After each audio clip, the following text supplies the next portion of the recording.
So, welcome back to this new episode of Full Throttle.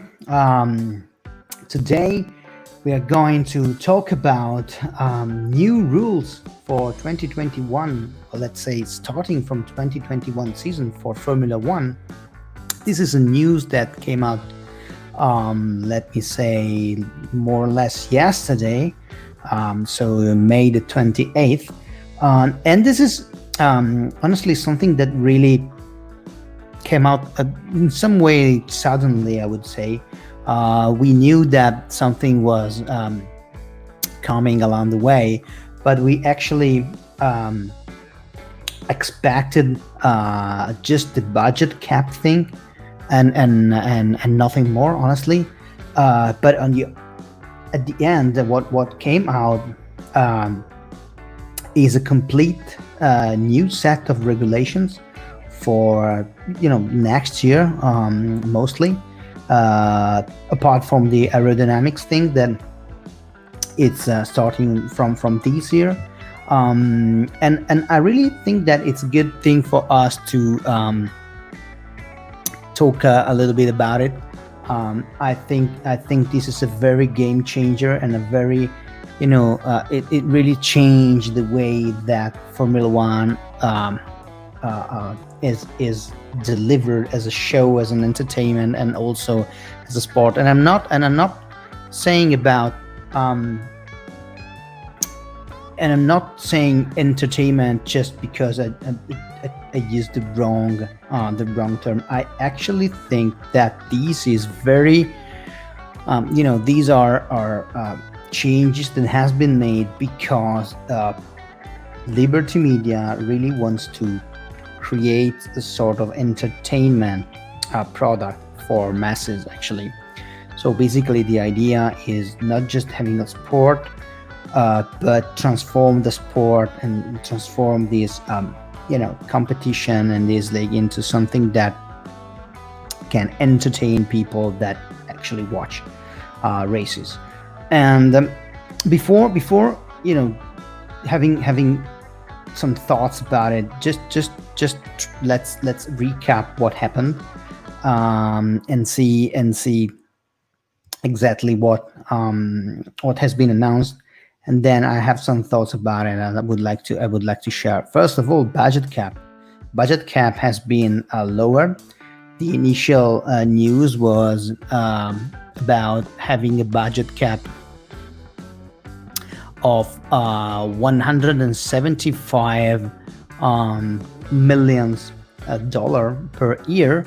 So this was the initial value that has been proposed, and everybody, every single team and every single owner and team manager, they were discussing the budget cap based on this value. While actually what happened and what has been announced yesterday is that the budget cap for 2021 is actually $145 million per year. So a very big reduction. 30 million in a year is not just a number. It's a lot of money. And this is something that actually comes to politics. Teams like Ferrari, for example, they were quite against the budget cap because these big teams that they have a lot of employees, engineers, mechanics, and other staff they have, and they use these staff, and they spend money on staff. Now with this budget reduction, they need to understand where to cut their expenses, where to cut their cost. And so, for example, Ferrari, as you probably already know, is thinking about also committing into racing in other categories.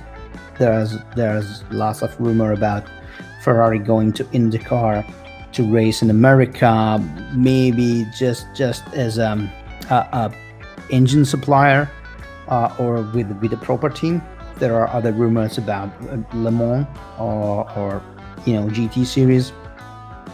And I think this is not just for Ferrari. There are a lot of other teams that spends a lot of money, that needs to understand, what to do with all the people that they have, and they can't afford, because they have to cut, again, to cut costs, and so cut employees committed to Formula One. Another example is Mercedes. We actually don't know. There's a lot of rumors about Mercedes leaving Formula One starting 2022. So we actually don't know what are the reasons for that. But what is the rumor? The rumor is that Mercedes can leave Formula One and just become an engine supplier for several teams. And again, this is probably due to the fact that they want to cut costs, but they don't want to have a team that just is limited in budget expenses. So that's probably one of the reasons. On the other side, this is a very good thing for a small and mid-sized team, because from a financial perspective, there is a very balance now, and probably this is something that can level at the same baseline the whole grid. We have to say that I'm not pretty sure, I'm not 100% sure about that, because honestly, it's not just about how much you spend, but how you are good in spending money in the right direction and to the right topic, in the right zone, in the right area. So we still have to understand that small teams can now compete with the same financial level of bigger team, but they have to understand how to spend money in the good way, in the right direction. This is a very interesting point. Not finished yet on this side. There is another reduction.